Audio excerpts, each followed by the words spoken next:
What's up guys, and welcome back to the channel. Before we get too far in today's topic, which actually involves the white MR2, I'll give a quick little update on the first gen MR2. I have put a for sale ad up on my Instagram, so if you're interested, I'll put my username somewhere up on the screen. In that ad, I put a bunch of pictures and my asking price. I am slightly flexible on the asking price, but I think it's important to know I'm not desperate for money, and I'm also not in a rush to sell. So if it sits for a few months until it sells, that's totally fine. I think the bigger thing for me is just finding the right person. And to be honest, I'm trying to recoup some of the money I had into this because having it shipped over to me was not the cheapest thing, so there's that. Anyways, on to today's topic, and that's getting the fitment on this perfectly dialed. Unfortunately, we won't be able to completely finish today, mainly because things are late as usual. It seems to be a very common and reoccurring issue. I don't know if it's just me or if it's an everyone thing, so kind of sucks, but there are a few other things we can do. The first thing we're going to do is just mess with the camber plates, and in a nutshell, the more inward these are to the car, the more I should be able to get the tires flush. Once I get the camber plates off, I'll be showing you the exact bolts I'll be messing with to get more adjustability out of it. But I am going to be slightly limited, and that's just because I don't want to be cutting up the strut tower here. I'm essentially only going to be able to adjust so much before this little nut here starts hitting. Also, I didn't mention this, but off camera, I did mess with the spacers. I had initially tried two 12 mil spacers, which equals to about an inch or 24 millimeters. And I had plenty of space, so I came down to a 12 and 5, which comes out to 17 millimeters of spacing, and it barely just cleared. So what I ended up doing was ordering a 20 millimeter spacer. Now that we got the wheel off, pretty much all you'd normally do is take off the brake line. I'll be honest, I haven't bothered to reattach it just because I knew that I was going to be taking this stuff on and off. So I will reattach that later though, but normally disconnect the brake line, you disconnect the caliper. I'm going to put a little bucket there to hold it in place. I then disconnect the end link over here. Again, same thing. Normally you'd have this on tight, but because I've been under there for the reinforcement bars, I just left it hand tight. And then take off these two bolts.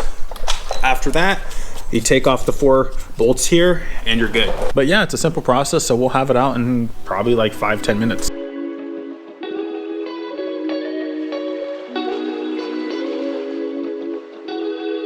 Just a little tip, if you are having issues getting one of the bolts out, just keep spinning it.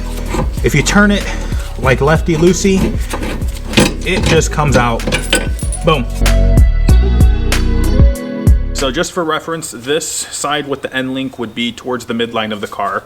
This other side where you put the knuckle bolts would be towards the outside of the car. So right here is the camber plate, and here there's extra holes for a little bit more adjustability. I do kind of question as to how well my idea is gonna work. Pretty much the reason why I think my idea may not work is that I'm not sure if I'm gonna have enough adjustability to bring it more inward. I mean, I guess the best way to find out though is undo the bolts, put it back in, and then just see where everything lines up. And then to undo the camber bolts, take the 5 mil wrench, and they come undone pretty easy. I do want to note that if you're normally just making camber adjustments, you don't actually have to take it out of the car, but because I was trying to physically undo the whole bolt and then move the camber plate, a little bit of a different story. Let's see how this works out.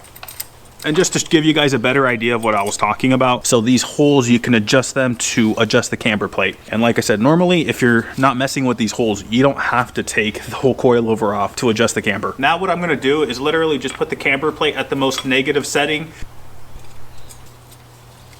Well guys, we have a bit of a fail because what I realized is that after cinching these bolts down, the camber plate is in the exact same spot. I already had it at the most negative setting, so I wasted 30 minutes. It's not the end of the world. I mean, maybe someone out there might be trying to do the same thing as me, and if they have Fortunato coilovers, well, now you know. And I really want to point that out that I'm using Fortunato because depending on the given camber plate you have, you might have more adjustability.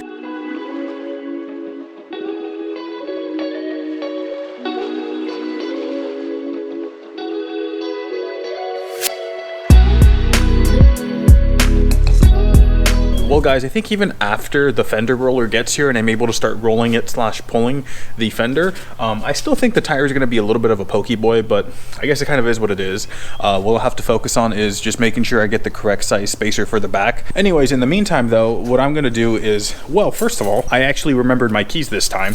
So I'm going to just turn the wheels and see where it rubs and start hammering away.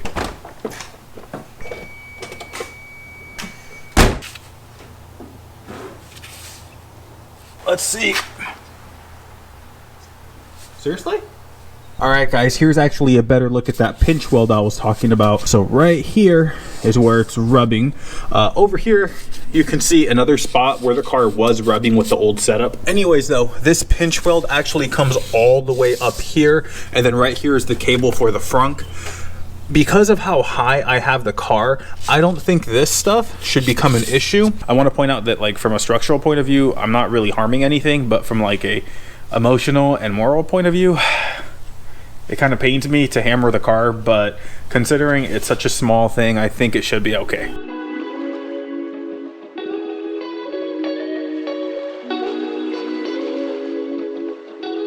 Let's see how it feels now. Oh.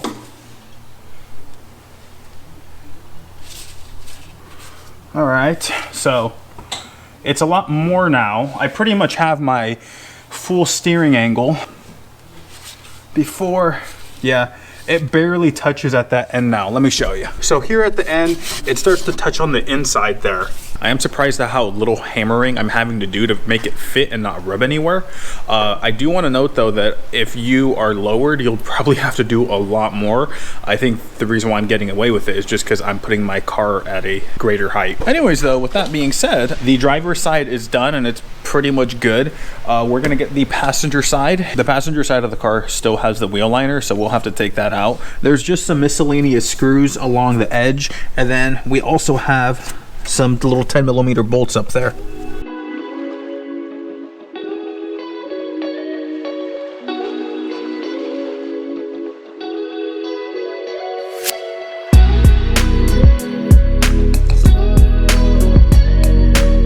Even though that pinch weld is flat, the tire actually grabs onto it. Well, I guess the predicament that I'm in is just the fact that because it's hitting, I don't want to just keep hammering it. So I think it's just time just to go ahead and buy those adjustable strut rods. I don't recall if I mentioned them earlier in the video, but there was another guy on Reddit who ran a similar setup, except his was a 255 in the front. And that's what he ended up doing to pull the wheel a little bit more forward in the wheel well. And to be frank, it's not the biggest deal in the world because it's something that I had already planned on doing.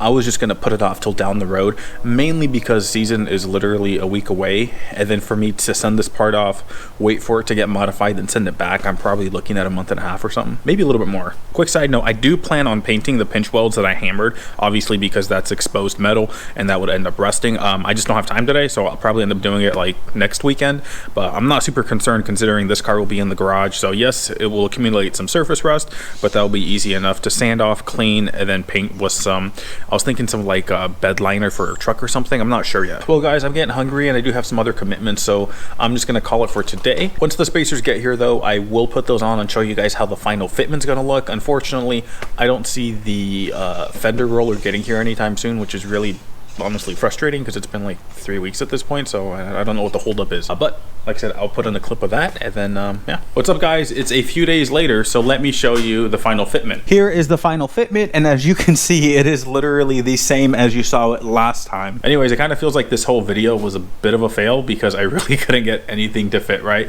but that's okay because that's literally just how things go sometimes. But the big piece of news is I'm gonna go with a different setup. So while I do want something super aggressive, because of the offset of this, I have to run a spacer. For the setup, I'll need to run a minimum of a 20mm spacer, and that means I'll have to run a bolt-on spacer. And to be honest with you, even though I feel like bolt-on spacers can be safe, assuming their quality and torque to spec, they still make me super nervous, and I don't want to run that on the car. So what I'm gonna go ahead and do is get rid of these, but this is probably the really convenient thing for me. I got these things for super cheap, and I could sell them and like make my money, or probably make a few dollars, but Jesus' birthday is right around the corner, and he was looking for a new setup for his R33 Skyline. So I think these would fit his car perfectly because they're pretty similar to the GTR spec for the R33. In the meantime, I'm gonna keep my eye out for another set of rims. I'm looking for, again, 17x9s, but in something that has a better offset. So I'm looking at something like a +15 to +22 around that area. I will also have to still get the strut rods, and on top of that,